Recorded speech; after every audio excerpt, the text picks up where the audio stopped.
골로새서 3장 18절에서 25절까지 말씀을 다 같이 봉독합니다. 아내들아 남편에게 복종하라. 이는 주 안에서 마땅하니라. 남편들아 아내를 사랑하며 괴롭게 하지 말라. 자녀들아 모든 일에 부모에게 순종하라. 이는 주 안에서 기쁘게 하는 것이니라. 아비들아 너희 자녀를 노엽게 하지 말지니 낙심할까 함이라. 종들아 모든 일에 육신의 상전들에게 순종하되 사람을 기쁘게 하는 자와 같이 눈가림만 하지 말고 오직 주를 두려워하여 성실한 마음으로 하라. 무슨 일을 하든지 마음을 다하여 주께 하듯 하고 사람에게 하듯 하지 말라. 이는 기업의 상을 주께 받은 줄 아나니 너희는 주 그리스도를 섬기느니라.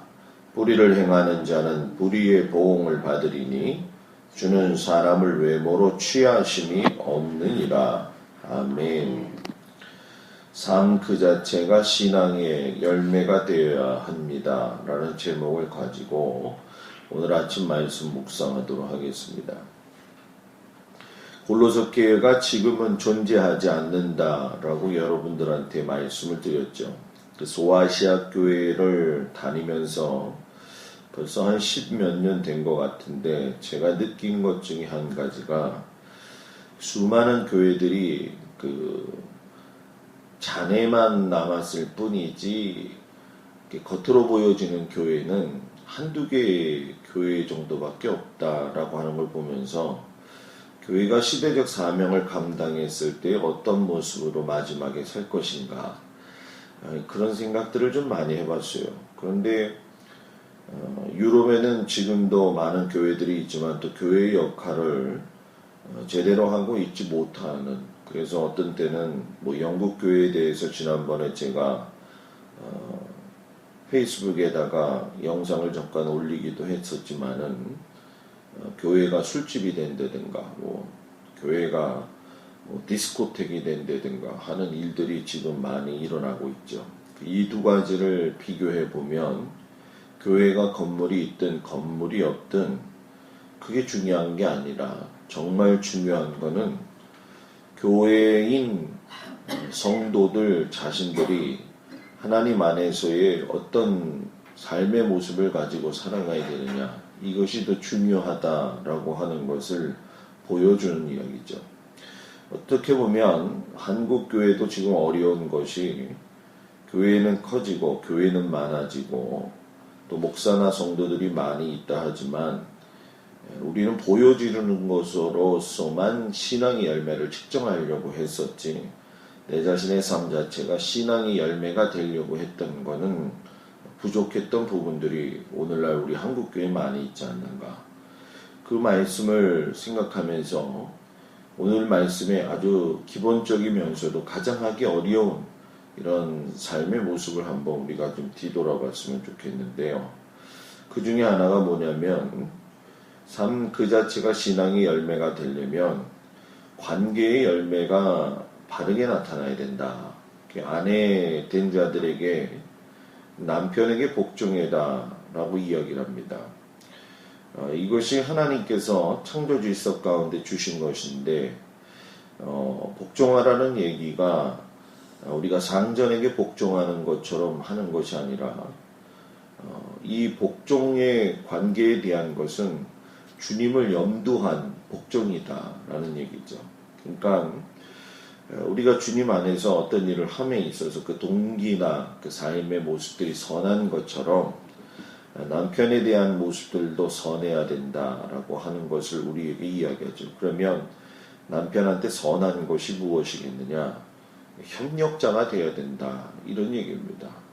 내 것을 주장하는 것도 중요하지만 여자는 지혜로움이 있어야 되기 때문에 그 지혜로움을 통해서 남편의 부족한 것을 채워주는 것, 이건 가장 가까우면서도 가장 이해하기 힘든 사람이 아마 남편일 거예요. 그죠? 그렇게들 생각하세요? 살면서 뒤돌아보니까. 그죠? 가장 이해하지 못하는 그런 관계죠. 그런데 중요한 것은 이런 훈련들은 결국 자신의 신앙에 대한 어떤 삶의 영성에서 나온다라는 얘기죠. 그리고 남편도 아내를 사랑하라. 그런데 그 아내를 사랑할 적에 괴롭게 하지 말아라. 이렇게 얘기를 해요. 여기서 괴롭게 하는 게 무엇일까? 요즘으로 생각해서는 안 되겠죠. 당시에 그 소아시아 교회가 세워진 그때를 생각해 보게 된다면은 소아시아 전체에 흐르고 있었던 이단 사상이라든가 또는 이방인들이 가지고 있던 제사 숭배 사상이라든가 거기에서 발생되어지는 뭐 여러 가지 많은 복잡한 일들이 있었겠지만 제일 무분별했던 게 생활 방식이 아니었겠는가. 그리스도인으로서의 남편의 역할은 아내를 사랑하는 것인데 오히려 예수 그리스도 안에서의 아내 사랑보다는 이방인의 신 가운데서의 여자들을 사랑하는 모습들이 많았지 않겠는가. 그것은 뭐 당시에 비일비재하게 일어났던 아주 큰 문제들이었죠. 교회 안에서뿐만이 아니라 교회 밖에서도 여사제들과의 어떤 그런 성적인 쾌락을 누리기 위해서 남편들이 살았고 남자들이 많이 살았기 때문에 여자들이 이런 모습들에 대해서 실망을 많이 했을 것이고 또 어떻게 보면 실망이라는 단어도 사용할 수 없을 정도로 괴롭게 한 것이 사실이다. 그렇기 때문에 예수님이 바울을 통해서 남편이 아내를 사랑하는 것은 창조 질서가 바로 세워지는 것이고 참된 권위자로서 서는 것이죠. 남편이 권위자로서의 역할을 쓴다는 것은 남편이 아내를 사랑하는 것이 바로 올바른 권위자의 진정한 모습이다라는 얘기입니다. 그리고 자녀들이 모든 일에 부모에게 순종하라라고 이야기를 하는 것이죠. 모든 일에 순종해라.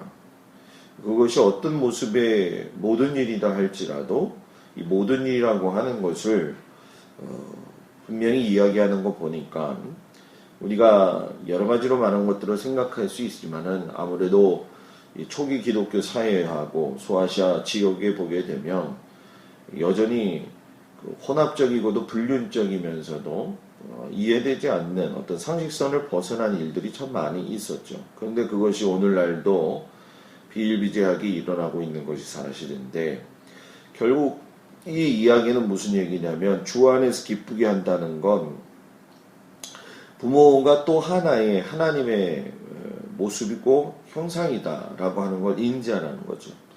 결국 하나님을 보는 모습으로 부모를 보고 그 부모에 대해서 훈련을 내가 어떻게 영성의 성품을 가지고 갈 것인가 이런 모습들이 우리에게 필요한 것이고 또 아비들아 자녀를 노엽게 하지 말아라. 근데 낙심한다라고 이야기해요. 그러니까 부모의 어떤 삶과 언어들 그리고 행동의 배경이 미치는 영향. 그 자녀로서 여러분들도 커서 아시겠지만은 이 자녀는 부모의 그늘 아래 있을 때 가장 행복한 겁니다. 부모의 그늘 아래 있을 때 부모를 눈치 보게 해서는 안 되겠죠, 그죠? 부모를 눈치 보게 한다라고 하는 것은 마음이 편안하지 뭐예요? 못하다는 거예요. 부모는 항상 자녀들의 방패막이 되어줘야 되고 그늘이 되어줘야 된다라고 하는 거죠.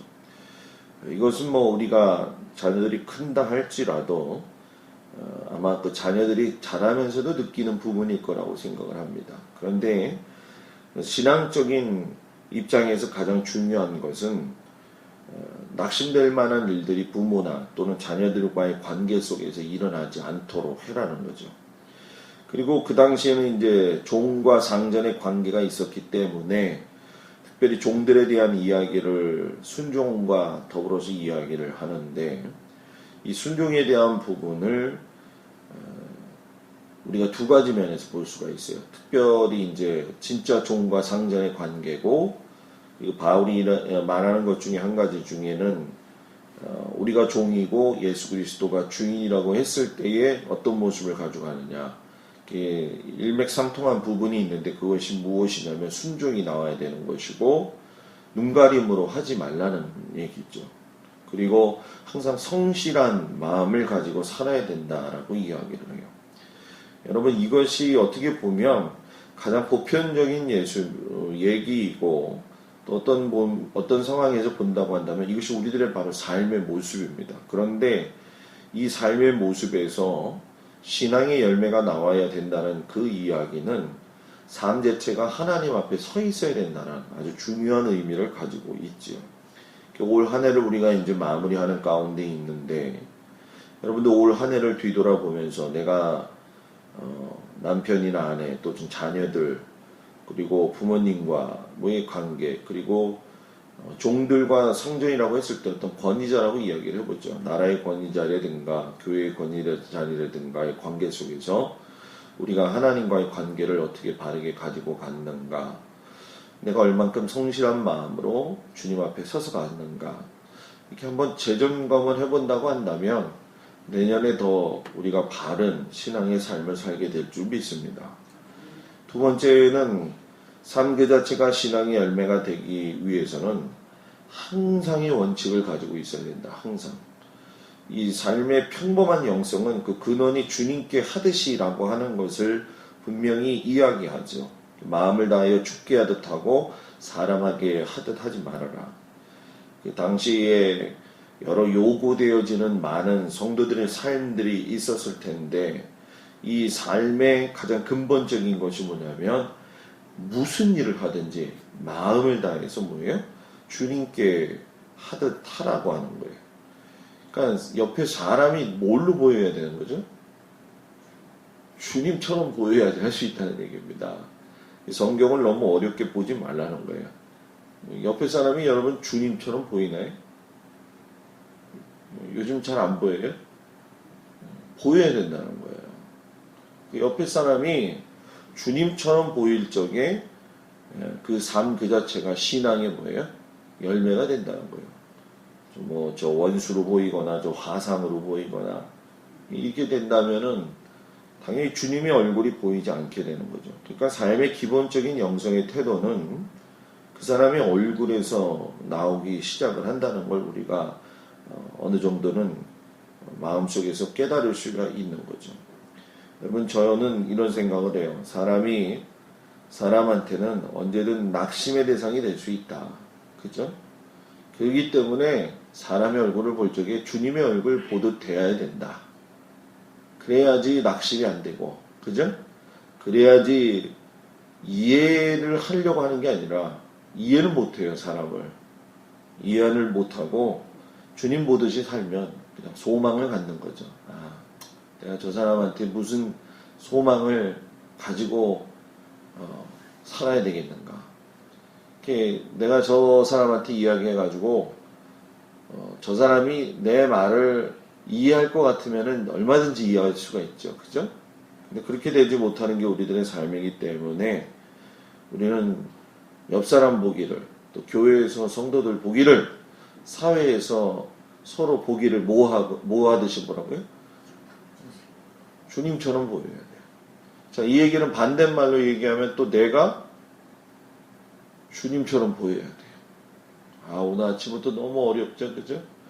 주님처럼 보이라고 하니. 예?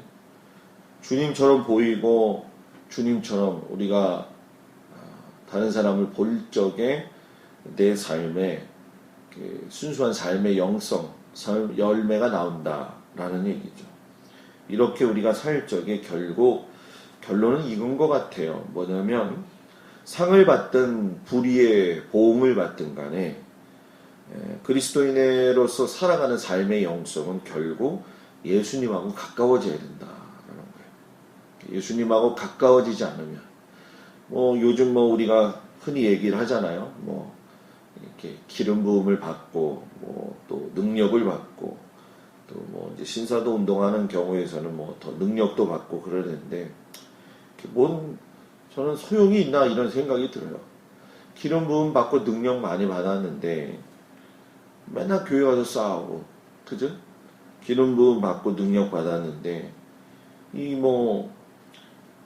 예수님하고 가까운 생활을 하지 않고 옆에 있는 사람이 주님의 얼굴로 보이지 않고 내 얼굴이 뭐예요? 주님의 얼굴로 보이지 않는다면 뭔 소용이 있겠느냐라는 얘기죠. 저는 우리 성도들이 삶 그 자체가 신앙의 열매가 되기를 주의 이름으로 축복합니다. 막 우리가 그 어린아이와 같은 유아기적 신앙을 이렇게 벗어날 적에 거기서 이제 드디어 열매들이 맺히는 거거든요. 아마 우리 장로님 권사님들도 느끼시겠지만 세월이 아무리 흐른다고 해서 아주 연근은 열매가 나오는 거는 아니더라고요. 보니까 그 해갈이 하는 것처럼 어떤 때는 또 열매도 많이 열리고 어떨 때는 열매가 덜 열리기도 하는 것 같은데 우리들의 삶이 올 한해 이렇게 뒤돌아봤을 때 점검해보고 또 권사님이나 우리 장로님 또 저도 하나님 안에서의 어떤 삶의 모습들이 일상적인 삶에서 주님께 대하듯 하고 주님처럼 살고 그렇게 살아가서 우리의 삶이 하나님 앞에 아름다워지기를 주의 이름으로 축복합니다. 내년에는 우리가 좀 더 그렇게 살기를 주의 이름으로 축복합니다. 기도합니다.